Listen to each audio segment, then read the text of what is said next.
একবার এক বাচ্চা ছেলে তার পিতার কাছে বায়না ধরল যে সে সার্কাস দেখতে যাবে। বাবা তাকে সার্কাসে নিয়ে গেলেন।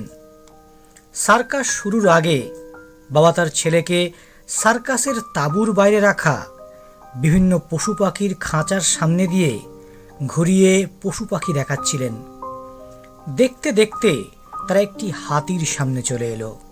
তারা দেখতে পেল হাতিটি খাঁচায় বন্দি করে রাখার বদলে একটি চিকন শিকল দিয়ে পায়ে বাঁধা আছে। সেটি হাতি চাইলেই ছিঁড়ে পালিয়ে যেতে পারে, কিন্তু আশ্চর্যের বিষয় হলো হাতিটি সে চেষ্টা করছেই না। এটা দেখে ছেলেটি খুব অবাক হলো এবং তার বাবাকে এর কারণ জিজ্ঞাসা করল।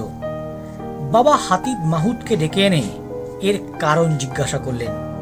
হাতির মাহুত উত্তর দিল, যখন এই হাতিগুলো অনেক ছোট ছিল তখন আমরা এই সাইজের শিকল দিয়েই তাদেরকে বেঁধে রাখতাম।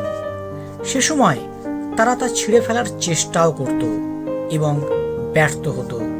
সে বয়সে এই শিকল তাদের আটকে রাখবার জন্য যথেষ্ট ছিল। এই অবস্থায় তারা যখন বড় হতে থাকে তারা বিশ্বাস করে নেয় যে এই শিকল ছিঁড়ে ফেলা কখনোই সম্ভব নয়। তাই এখন তারা এই শিকলের চেয়ে অনেক বেশি শক্তিশালী হলেও তাদের বিশ্বাসের কাছে তারা বাধা পড়ে আছে এবং তা ছিঁড়তে তারা চেষ্টাই করে না।